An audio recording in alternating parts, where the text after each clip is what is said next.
Pessoal, nessa nossa questão 11, o exercício diz que, com o objetivo de obter uma melhor visão na área interna de um supermercado, eu quero obter uma melhor visão na área interna do mercado, para que facilite o controle de movimentação de pessoas, são utilizados espelhos esféricos. Os espelhos esféricos eles são divididos em dois tipos de espelhos, espelhos côncavos e espelhos convexos. Côncavos, como a gente já conversou em sala de aula, são os espelhos que aumentam os tamanhos das imagens. E convexos são os espelhos que diminuem o tamanho das imagens, como exemplo, o retrovisor de um carro. Na questão A, ele diz, indique o tipo de espelho utilizado. Se esse espelho está dentro de um supermercado, o objetivo desse espelho é facilitar a visão da área interna do mercado, para que eu consiga enxergar melhor a movimentação das pessoas.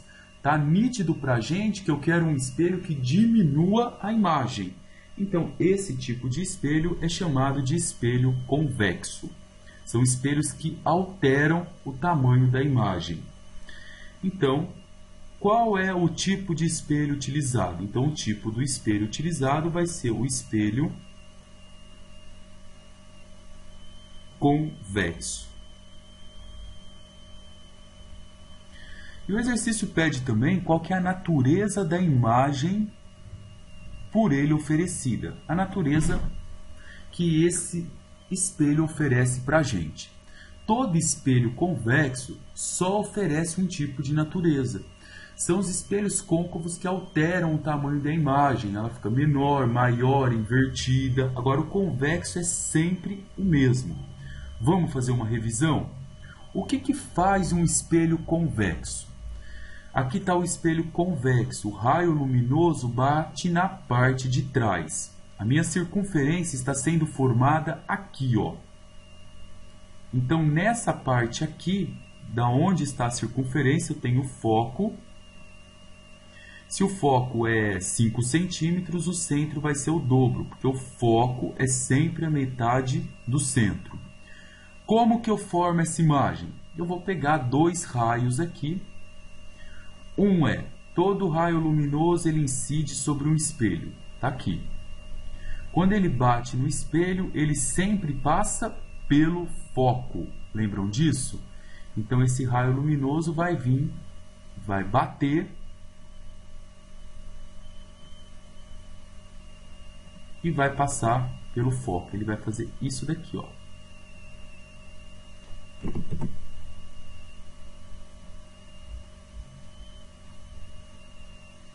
Na verdade, ele fez isso, né? Ó. Ele vem, bate no espelho, volta, a gente prolonga ele, ele passa pelo foco. Outro caso que acontece é que todo raio luminoso, ele pode bater no vértice do espelho, e quando ele bate no vértice do espelho, ele volta com o mesmo ângulo. Tá aqui, ó, bateu e voltou com o mesmo ângulo. Mas eu posso prolongar esse raio aqui. Então, vamos prolongá-lo. Prolongando esse raio aqui. No cruzamento desses dois, eu tenho a imagem. Então, quem é a nossa imagem formada? A nossa imagem é isso daqui, ó. Como vocês podem ver, com dois raios eu consigo fazer a imagem. Qual a natureza desse objeto? A imagem vai ser sempre menor. Fechou? Ela está acima do eixo, então ela não está invertida. Ela está na mesma posição que o objeto. Observem isso. Então eu chamo ela de direita. E ela não se formou com a prolongação, ela se formou com a prolongação desses dois raios, ó. Esse raio aqui, eu prolonguei ele aqui. Esse raio aqui, eu prolonguei ele aqui. Então ela se formou com a prolongação dos raios. Então ela é chamada de imagem virtual. Precisa toda vez, moçada, eu ficar desenhando isso? Não. Eu já tenho que saber que todo espelho convexo sempre produz uma imagem menor. Essa imagem ela não é invertida. Se ela não é invertida, eu chamo ela de direita. Se eu prolongo os raios, eu chamo de virtual. Isso são as características dos espelhos convexos. Outra coisa importante que a gente precisa saber dos espelhos convexos. A parte refletora dele está do lado de fora. Então, o foco no espelho, a gente diz que é sempre menor que zero, porque ele está em sentido contrário à parte que reflete a imagem.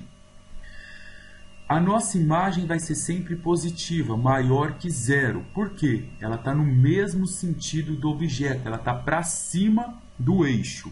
Então, em todo espelho convexo, o foco é menor que zero, a imagem é maior que zero.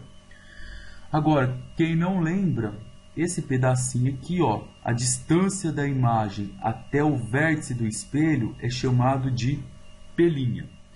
Como pelinha está do lado contrário aonde a imagem do espelho está batendo, onde os raios luminosos batem, então eu digo também que o nosso pelinha é menor que zero. Então isso aqui eu tenho que decorar, não posso esquecer que é para os nossos espelhos convexos. Agora vamos ver o que o exercício diz. Ele fala que esse espelho convexo tem uma distância focal de 25 centímetros. Aqui está o foco. Essa distância aqui do foco é de 25 centímetros. Como o espelho é convexo, eu já sei que o foco é igual a menos 25 centímetros. Um cliente de 1,6 metros de altura está a 2,25 metros de distância do espelho. Então, o cliente é o objeto. Como o foco está em centímetros, eu vou converter isso em centímetros e isso também em centímetros. Então, um cliente com 1,6 metros de altura. Então, qual que é a altura dele em centímetros? 160 centímetros. Está a 2,25 metros. Então, esse é o tamanho do objeto. Ele está a 2,25 metros. E 2,25 metros é a mesma coisa que 225 centímetros. Então, esse aqui é o valor do P. 225 centímetros.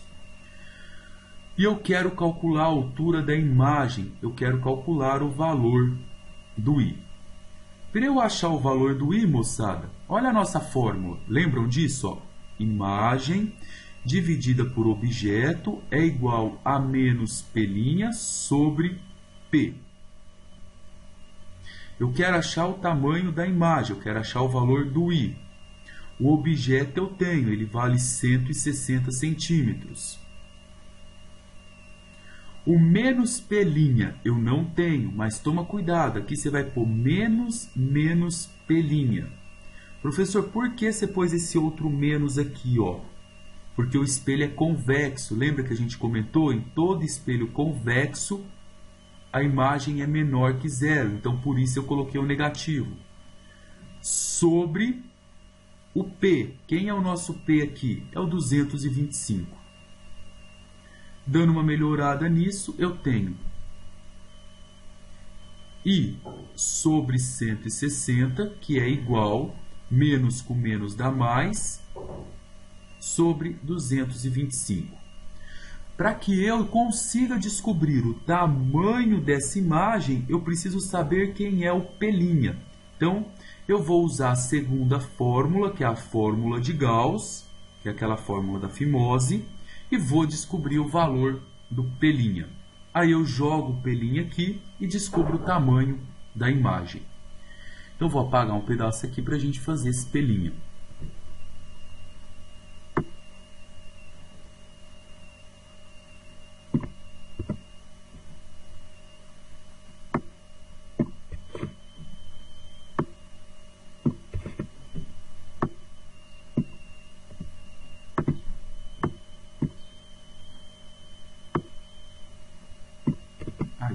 Apaguei, vamos agora achar.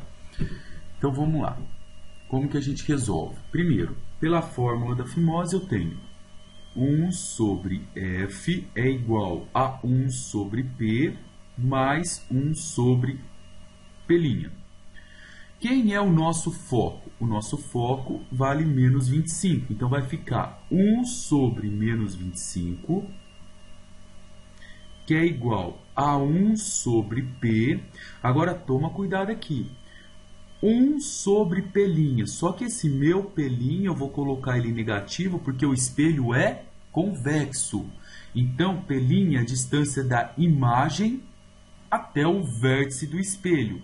Como o p' está em sentido contrário a essa área refletora, onde os raios luminosos batem, então eu digo que ele é negativo.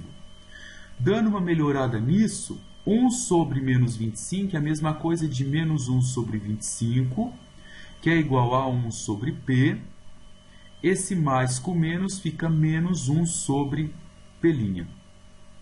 Agora a gente vai resolver isso daqui. Vai ficar, eu quero achar o p'. Então, eu quero achar esse cara aqui, ó. Vamos deixar ele sozinho. O p eu tenho, vale 225. Então, vai ficar menos 1 sobre 25 é igual a 1 sobre 225, que é a medida do p, menos 1 sobre p'. Como eu quero achar o p', eu isolo ele, passo esse carinha para lá. Vai ficar menos 1 sobre 25 é igual não, né? Ele vai menos 1 sobre 225, que é igual a menos 1 sobre p'. Como é tudo menos, fica legal a gente multiplicar esse cara por menos 1, para deixar tudo como positivo. Então, eu tenho 1 sobre 25 mais 1 sobre 225 é igual a 1 sobre p'. Vamos tirar o MMC de 25 e 225? É só fazer 25 vezes 225. É igual a 1 sobre p'. O 25 cancela com 25, sobra 225. Mais o 225 aqui cancela com 225, sobra agora o 25. Senão, vocês podem fazer essa conta na calculadora. Isso vai ficar, então, como resultado, 225 mais 25, 250. 25 vezes 225 dá 5.625. É igual a 1 sobre p'. Agora eu tenho duas frações e uma igualdade, eu vou multiplicar isso em cruz, vai ficar 250 p' é igual a 5.625. Então, p' vai ficar 5.625 dividido por 250. Agora eu descubro o valor do p' realizando essa divisão, eu tenho 22,5 centímetros. Agora é só substituir aqui. Olha como que estava o negócio aqui embaixo. Estava assim, ó, I sobre 160 é igual a P' sobre 225. Eu já achei o valor do P'. Então, I sobre 160 é igual a 22,5 dividido por 225. Se eu dividir 22 por 225 antes de multiplicar em cruz, eu acho que fica mais fácil. Então, vai ficar I sobre 160 é igual a 0,1. Agora, eu multiplico isso em cruz, vai ficar I vezes 1, I. E 160 vezes 0,1 dá 16 centímetros. Esse é o tamanho da imagem. É isso aqui que a gente estava querendo encontrar. Ó.